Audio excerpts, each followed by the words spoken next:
나는 전능하신 아버지 하나님 천지의 창조주를 믿습니다.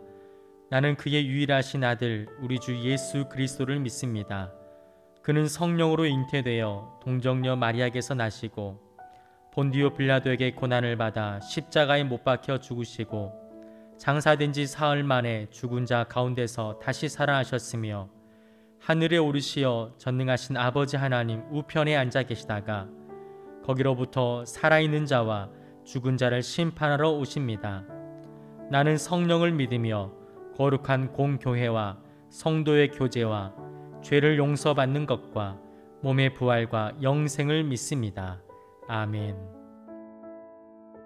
우리 다 같이 찬송가 94장 주 예수보다 더 귀한 것은 없네, 우리 함께 찬양하시겠습니다.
오늘 우리에게 주시는 귀한 하나님의 말씀은 신약성경 빌립보서 3장 5절부터 9절까지의 말씀입니다.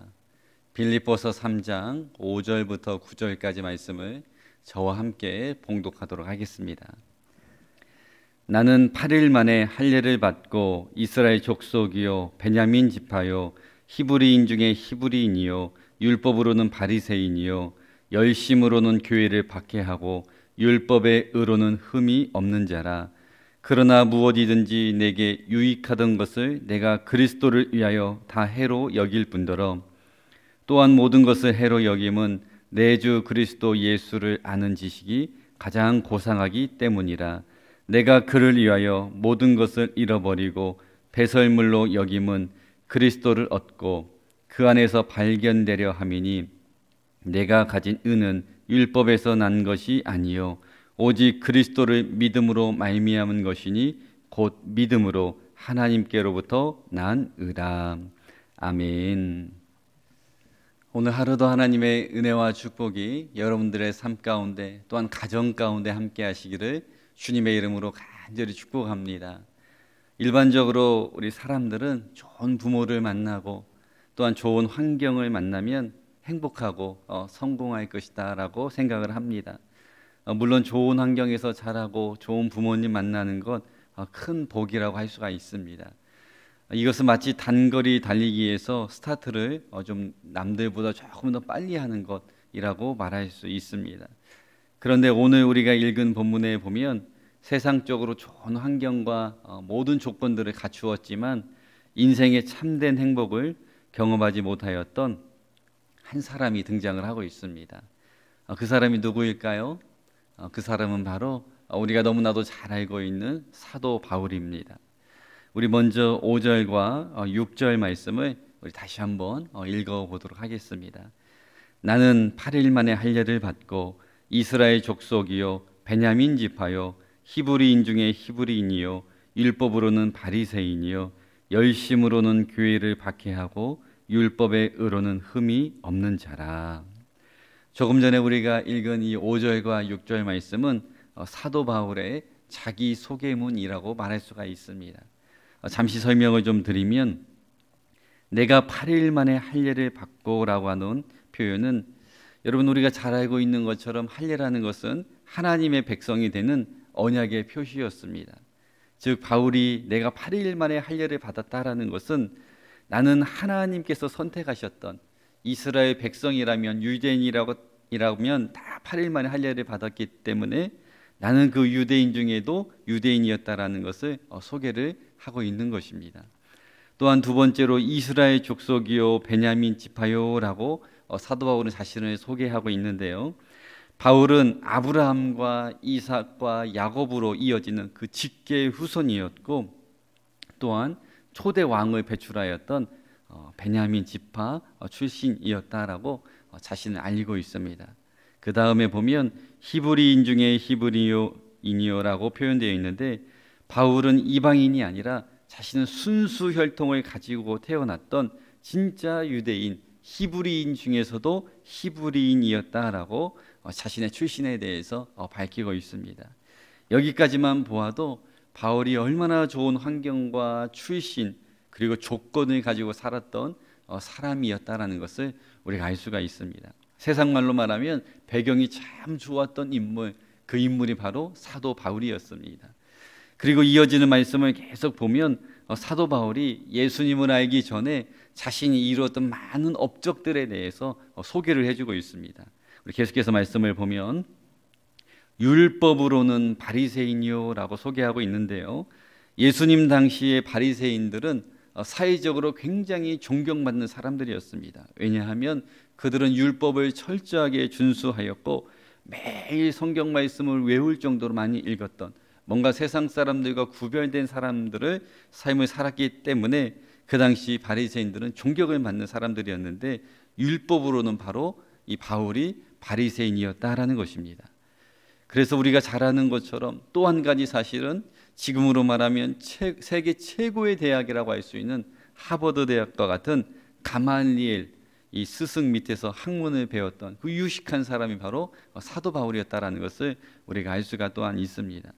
그리고 여러분 6절 말씀에도 보면 열심으로는 교회를 핍박하고 라고 표현되어 있는데요. 즉 바울은 오직 하나님 한 분만, 이 여호와 하나님 한 분만을 믿었던 사람이었습니다. 그런데 어느 날 예수라고 하는 사람이 나타나서 많은 사람들이 그 예수라고 하는 사람을 따른다라는 소문을 듣게 되었습니다. 그래서 이 바울은 하나님에 대해서 열심히 있었기 때문에 하나님 외에 다른 것을 믿는 사람들을 핍박하던 사람이었습니다. 그래서 하나님에 대한 충성을 다하기 위해서 그 예수 믿는 사람, 즉 그리스도인들을 핍박하기 위해서 달려갔다라는 것이죠. 그리고 그 다음에 보면 율법의 의로는 흠이 없는 자라라고 자신을 소개하고 있는데요. 이 말은 쉽게 말하면 도덕적으로 매우 깨끗한 인물이었다라는 것을 말하고 있는 것입니다. 이렇게 바울은 지금껏 살아오면서 이룬 것이 참 많았던 사람입니다.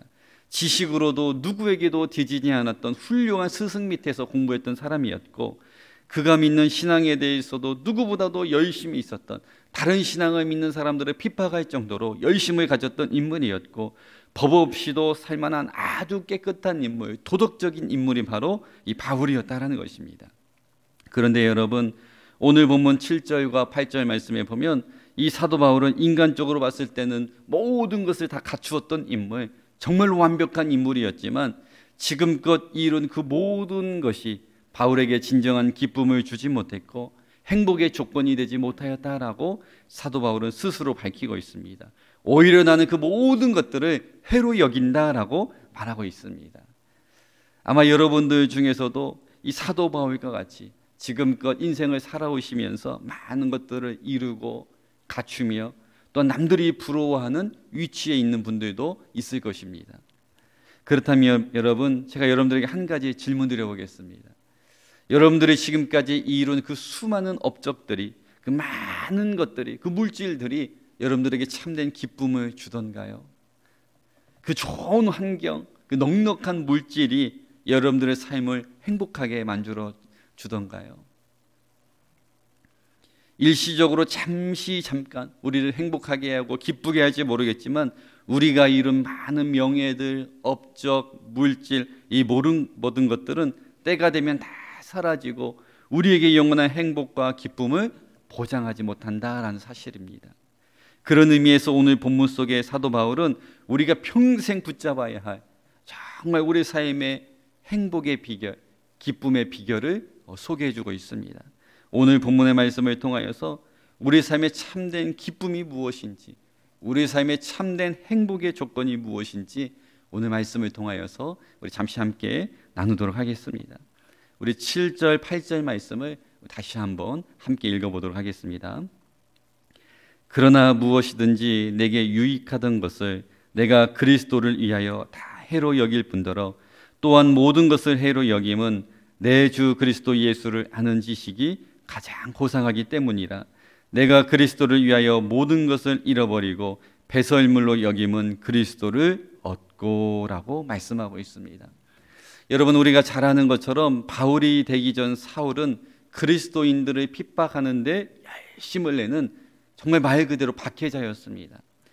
그런데 사도행전 9장 말씀에 보면 이 사울은 주님의 제자들을 결박하기 위해서 길을 가는 도중에 다메섹이라는 곳에 이르렀을 때 빛으로 다가온 예수님의 음성을 듣고 한마디로 뒤집어지는 역사를 경험하게 됩니다. 성경은 자세하게 기록을 하고 있지는 않지만 강렬한 빛으로 다가온 그 예수님을 딱 만난 순간 사도 바울은 완전한 변화를 경험하게 되었고 지금까지 자신이 붙들고 있었던 그 세상적인 모든 가치관, 그 업적들, 그것들이 다 송두리째 무너지는 경험을 하게 되었습니다. 지금까지 그의 인생은 출세하기 위해서 더 높은 명예를 얻기 위해서 열심으로 달려왔지만 예수님을 만나자, 예수님을 만나 그 순간 그동안 중요하게 여겨졌던 그 모든 것들이 다 배설물로 여겨지게 되었다라는 것입니다. 바울이 예수님 앞에 쓰러진 그 순간 하나님은 바울의 죄를 묻지 않으셨고 지금까지 수없이 많은 그리스도인들을 핍박하고 죽이려고 했던 그 바울의 모든 죄를 용서해 주셨고 뿐만 아니라 그를 하나님의 자녀 삼아 주신 것을 뛰어넘어 이제는 사울을 바울로 바꾸어서 위대한 복음 전도자로 세워주셨던 것입니다. 다시 말하면 세상에 썩어질 것들을 지금까지 붙들고 살았던 이 사울을 이제는 유일한 소망이요 가장 위대한 가치가 되는 예수 그리스도를 붙들고 사는 바울로 변화시켜주는 기적을 경험하게 되었던 것입니다. 그런데 여러분, 오늘 말씀을 보며 이 사울이 바울이 되는 이 변화를 보면서 안타까운 사실 한 가지를 발견하게 되는데, 많은 우리 그리스도인들이 수년간 신앙생활을 하고 길게는 수십 년을 신앙생활을 하지만, 그리고 교회에서도 열심히 봉사하고 수없이 예배를 드리지만 아직도 바울이 아닌 이 사울의 상태에 머물러 있는 분들이 너무나도 많이 있다라는 사실입니다. 몸은 교회에 있고 종교를 부르면 나는 기독교인입니다 라고 말은 하지만 마음의 중심에는 아직도 물질이 자리 잡고 있고, 이 세상의 성공, 그리고 사람의 가장 중요한 가치로 삼는 이 사울과 같은 그리스도인들이 참 많이 있다라는 것입니다. 사랑하는 여러분, 저는 이 시간 여러분들의 말씀으로 이렇게 한번 도전하고 싶습니다.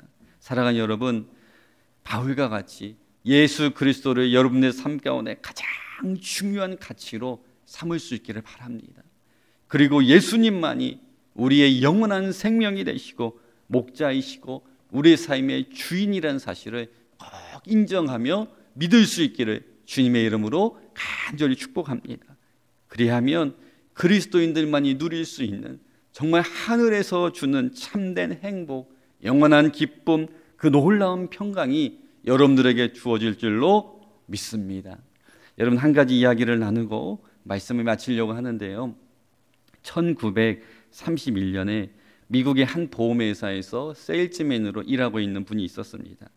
그는 어느 날 MBC의 한 라디오 공개방송에서 이 노래를 할 수 있는 기회를 얻게 되었는데, 그가 한 곡의 노래를 불렀는데 그의 그 굵직한 저음의 바리톤 목소리는 전 미국인들을 감동시켰고, 그래서 그 한 곡의 노래로 말미암아 그는 미국에서 유명한 노래의 스타가, 유명한 스타가 되었습니다.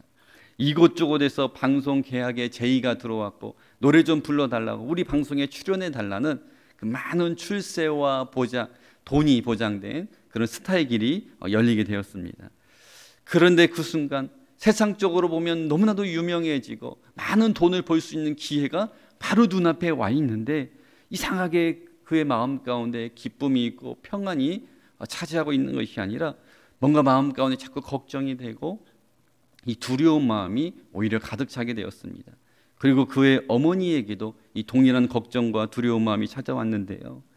그의 어머니는 조용하게 기도하는 마음으로 어느 날 아들에게 한 장의 쪽지를 조용히 가져다 주었습니다. 그 작은 쪽지에는 밀러라고 하는 부인이 쓴 이 성시가 하나 적혀져 있었는데, 그 성시를 쭉 이 남자가 읽으면서 뜨거운 눈물을 흘리기 시작하였고, 그 순간 마음속에 떠오른 멜로디를 적어서 한 노래를 작곡하게 되었는데, 그 곡이 바로 오늘 우리가 부른 찬송가 94장이라는 것입니다. 주 예수보다 더 귀한 것은 없네. 이 세상 부귀와 바꿀 수 없네. 영 죽을 내 대신 돌아가신 그 놀라운 사랑 잊지 못해. 세상 즐거움 다 버리고 세상 자랑 다 버렸네. 주 예수보다 더 귀한 것은 없네. 예수 밖에는 없네. 이 고백을 담아서 그는 한 곡의 노래를 작사 작곡하게 되었다라는 것입니다. 여러분, 이 이야기는 빌리 그레엄 목사님과 평생을 동역한 조지 베브리 셰어라고 하는 복음성가 가수의 간증입니다. 이분에 대한 이야기가 한 가지 더 있는데요. 이 조지 베브리 셰어라고 하는 분이 1983년에 네덜란드의 수도인 암스테르담에서 전 세계 모든 전도자들이, 그리스도인들이 모인 자리에서 특별 찬양을 한 곡 하게 되었습니다. 노래를 끝나자, 이 찬양이 끝나자마자 그 찬양에 감동받은 그 수없이 많은 군중들이 모두 다 그 자리에서 일어나서 박수를 치며 환호하며 그의 이름을 부르기 시작했습니다. 그러자 그는 잠시 기다린 후에 장례가 조용해지자 한마디를 남겼는데, 그 한마디는 그 노래보다도 더 큰 감동을 이 군중들에게, 그 모인 사람들에게 주었다라는 것입니다. 그가 남긴 말은 이 말이었습니다. 여러분 정말 감사합니다. 여러분 박수를 보내주셔서 정말로 고맙습니다. 그러나 여러분들이 주신 이 박수 갈채와 큰 한호를 절대로 그리스도와 바꾸지 않겠습니다. 절대로 그리스도와 바꾸지 않겠습니다. 사랑하는 여러분, 이게 얼마나 멋진 고백입니까? 어쩌면 우리 그리스도인들의 당연한 고백이 되어야 하지 않을까요? 저는 이 위대한 고백이 바로 여러분들의 고백이 될 수 있기를 다시 한번 주님의 이름으로 축복합니다. 세상의 모든 명예와 물질을 다 준다 해도 나는 예수님과 바꾸지 않겠습니다. 주 예수 그리스도보다 더 귀한 것은 없습니다. 저는 이 고백이 저와 여러분의 고백, 그리고 여러분들의 가정과 자녀들의 믿음의 고백이 될 수 있기를 바랍니다. 사랑하는 여러분, 주 예수보다도 더 귀한 것은 없습니다. 사도 바울은 이것을 발견했기 때문에 자신이 이런 그 모든 것들을 배설물로 여길 것처럼, 그랬던 믿음을 가졌던 것처럼 오늘 하루도 여러분 주 예수보다도 더 귀한 것은 없네, 이 찬양의 가사를 또한 묵상하며 세상의 가치가 아니라 예수님으로 인하여서 행복한 복된 하루가 될 수 있기를 주님의 이름으로 간절히 축복합니다. 기도하겠습니다. 좋으신 하나님 아버지, 오늘도 말씀을 통하여서 하나님의 귀한 뜻을 깨닫게 하시니 감사를 드립니다. 사도 바울의 삶처럼 예수 그리스도를 우리의 삶의 가장 중요한 우선순위로 삼게 하시고 찬양의 가사와 같이 주 예수보다도 귀한 것은 없네, 이 고백이 우리 평생의 믿음의 고백이 되어질 수 있도록 하나님 함께하여 주옵소서. 오늘 하루의 삶을 하나님께 맡깁니다. 우리의 삶 가운데 하나님 동행하여 주셔서 우리의 삶 전체가 하나님께 영광이 되게 하시고 어느 곳을 가든지 항상 예수님을 자랑하며 살아갈 수 있는 성숙한 그리스도인의 삶을 살아갈 수 있도록 주님 역사하여 주옵소서. 모든 삶을 주님께 맡기며 예수님의 이름으로 간절히 기도하옵나이다. 아멘.